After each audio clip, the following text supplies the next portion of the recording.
Friend, আজি এখন নতুন ভিডিঅ' লৈ আহিছো। এইটো ভিডিঅ'ত আমি এতিয়া আলোচনা কৰিম আপোনালোকে কেনেকৈ পেপাৰ প্লেট মেকিং মেচিন আবেদন কৰিব বা ইয়াৰ বাবে আপোনালোকে ফৰ্মটো কেনেকৈ ফিল আপ কৰিব, ইয়াৰ সম্পূৰ্ণ প্ৰচেছ দেখুৱাম আমি এইটো ভিডিঅ'ত। গতিকে আপোনালোকে ভিডিঅ'টো অলপো স্কিপ নকৰিব। আৰু যদি কোনোবা আমাৰ এই ভিডিঅ'টো নতুনকৈ আহিছে তেনেহ'লে আমাৰ চেনেলটো নিশ্চয় ছাবস্ক্ৰাইব কৰি ৰাখিব। আৰু যদি ফেচবুকত চাই আছে তেনেহ'লে আমাৰ পেজটো ফ'ল' কৰি ৰাখিব। ভিডিঅ'ৰ ডিছক্ৰিপশ্যনত লিংকটো দি আছে, সেইটো লিংকত ক্লিক কৰিলে আপোনালোকে ডাইৰেক্ট এইটো পিছত আহি যাব পাৰিব। পিছত অহাৰ লগে আপোনালোকে ওপৰত পাব আছাম মিনিষ্ট্ৰীজ ডেভেলপমেণ্ট ব'ৰ্ড। আপোনালোকে এই ফৰ্মটো সম্পূৰ্ণ ধুনীয়াকৈ ফিল আপ কৰিব লাগিব। আৰু এই ফৰ্মটো আপোনালোকে কেনেকৈ ফিল আপ কৰিব ইয়াৰ সম্পূৰ্ণ প্ৰচেছটো মই এতিয়া এইটো ভিডিঅ'ত আলোচনা কৰিম। আপোনালোকে ভিডিঅ'টো অলপো স্কিপ নকৰিব। ইয়াত এক নম্বৰত দি আছে কোৰ্চ ইনফৰমেশ্যন, তলত দি আছে চিলেক্ট কোৰ্চ, ইয়াত আপোনালোকে অ'কে কৰিব। ইয়াত আপোনালোকে এক নম্বৰত পাই যাব distribution of fashion design machine, 2 নম্বৰত তলত আছে distribution of automatic paper plate making machine, distribution of automatic paper plate making machine যিটো আছে তাত আপোনালোকে অ'কে কৰি দিব। তাৰপিছত আহিব 2 নম্বৰত আপোনালোকৰ সন্মুখত 2 নম্বৰত দি আছে SHG ইনফৰমেশ্যন। ইয়াত যিসকল গোটৰ সদস্য আছে সেইসকলেহে এপ্লাই কৰিব পাৰিব। তলত দি আছে SHG নেম, গোটৰ যিটো নাম আছে সেই নামটো আপোনালোকে দি দিব। তাৰপিছত দি আছে প্ৰেচিডেণ্ট নেম, যিজন প্ৰেচিডেণ্ট হয় তেখেতৰ নামটো আপোনালোকে দি দিব। তাৰপিছত আছে SHG ছেক্ৰেটাৰী নেম, ছেক্ৰেটাৰী নামটো আপোনালোকে দি দিব। তলত দি আছে মোবাইল নাম্বাৰটো আপোনালোকে দিব। তাৰপিছত টাউন বা ভিলেজ এইটো আপোনালোকে দিব। পোষ্ট অফিচ নাম্বাৰটো নামটো আপোনালোকে ইয়াত দি দিব। তলত দি আছে পুলিচ ষ্টেচন, এইটো আপোনালোকে দিব। চিলেক্ট ষ্টেটত আপোনালোকে যদি অ'কে কৰে আপোনাৰ তলত অপশ্যন এটাই পাব আছাম, এইটো আপোনালোকে দি দিব। তাৰপিছত দি আছে ডিষ্ট্ৰিক্ট, আপোনালোকে কোনটো ডিষ্ট্ৰিক্টৰ হয় সেই ডিষ্ট্ৰিক্টখনৰ নাম আপোনালোকে তাত দি দিব। তাৰপিছত আপোনালোকে ব্লকটো দি দিব। তাৰপিছত একেবাৰে তলত আহিব পোষ্টেল পিন, ইয়াত আপোনালোকৰ নিজৰ যিটো পিন কোড আছে সেই পিন কোডটো আপোনালোকে তাত দি দিব।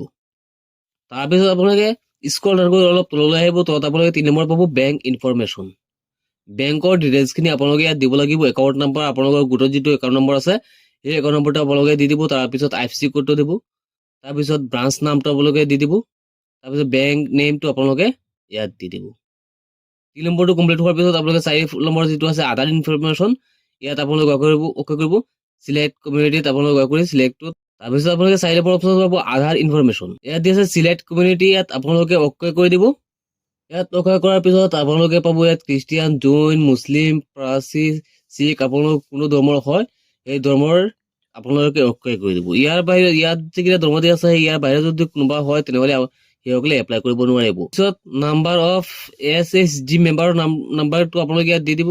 আছে চিলেক্ট প্ৰিভিয়াছ ট্ৰেইনিং, যদি আপোনালোকে ট্ৰেইনিং কৰিছে তেনেহ'লে আপোনালোকে ইয়াত অ'কে কৰি য়েছ অপশ্যনত অ'কে কৰিব। আৰু যদি ট্ৰেইনিং কৰা নাই তেনেহ'লে আপোনালোকে নো অপশ্যনত অ'কে কৰি দিব।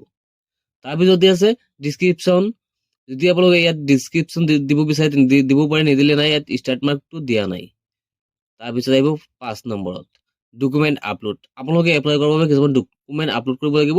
সেই ডকুমেণ্টবিলাক কি আৰু কেনেকৈ আপোনালোকে আপলোড কৰিব 5 নম্বৰত দিয়া আছে। ইয়াত দিয়া আছে গ্ৰুপ ফটো JPG অনলি, মাত্ৰ JPGতেহে ইয়াত একচেপ্ট কৰিব। আৰু এইটো 200 KBৰ ভিতৰত লাগিব। আপোনালোকৰ গোটৰ এখন গ্ৰুপ ফটো লাগিব 200 KBৰ ভিতৰত JPG আকাৰত। চুজ ফাইলত অ'কে কৰি আপোনালোকে আপলোড কৰি দিব। তাৰপিছত ছিগনেচাৰ, প্ৰেচিডেণ্ট ছেক্ৰেটাৰীৰ এখন ছিগনেচাৰ লাগিব, এইটো JPG আকাৰত হ'ব লাগিব 100 KBৰ ভিতৰত।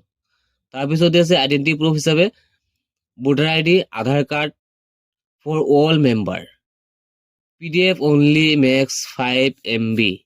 ইয়াত উল্লেখ কৰিছে ভোটাৰ ID কিবা আধাৰ কাৰ্ড, যিসকল মেম্বাৰ আছে গোটেইবিলাকৰ মেম্বাৰৰ একেলগে ফটো তুলি ইয়াত আপলোড কৰিব লাগিব PDF আকাৰত। এইটো 5 MBৰ ভিতৰত হ'ব লাগিব। আপোনালোকে চ'ৰ্চ ফাইলত অ'কে কৰি আপলোড কৰি দিব। তাৰপিছত দি আছে address proof, Aadhaar for all member, PDF only max 5 MB। Address হিচাপে আপোনালোকে আধাৰ কাৰ্ডটো আপলোড কৰিব লাগিব।